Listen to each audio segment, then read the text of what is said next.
Yaqinda menga bir savol berishdi. Ra'no opa, o'limga bo'lgan munosabatingiz qanaqa deb. Esimda bor 7-8 yoshli qizcha edim. Ayni yozni o'rtasi, tun. Rahmatli buvijonimni hovlisi o'rtasida so'rida pashshaxonada buvijonim bilan osmondagi yulduzlarni tomosha qilib yotib, kichkina qizcha edim endi judayam savol berganman. Buvijon, narigi dunyo qanaqa ekan deb. Shunda buvijonim javoblari ikkita qulog'imda qolgan. Bolam, yaxshidirki, hamma faqat ketadi. Qaytganlarni eshitmaganmiz deb javob berganlar.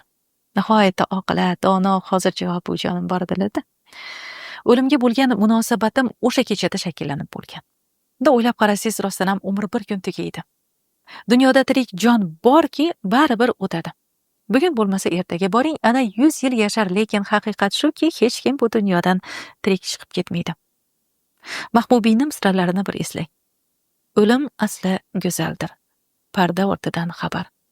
Go'zal bo'lmasa, vafot etarmidi payg'ambar.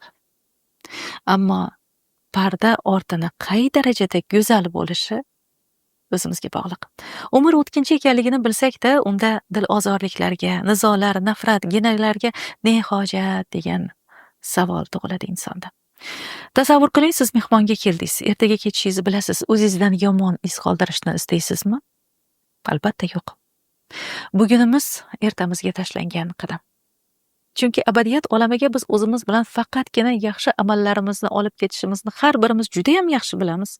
Shunday ekan, bu bevafo dunyo so'qmoqlarida o'ralashib qolmaylik deyapman-da. Bu dunyo kimlar kelib, kimlar ketmagan dunyo.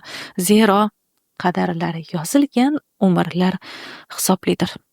Shuning uchun o'limdan qo'rqib yashamas, Robbimdan andisha qilib, uman etgan g'iybat, yolg'on, o'g'irlik, zino, tuhmat, shirk va shu kabi gunohi kabiralarga yaqinlashmay andisha qilsak, o'sha parda ortini go'zalligiga umid qilsak arziydi.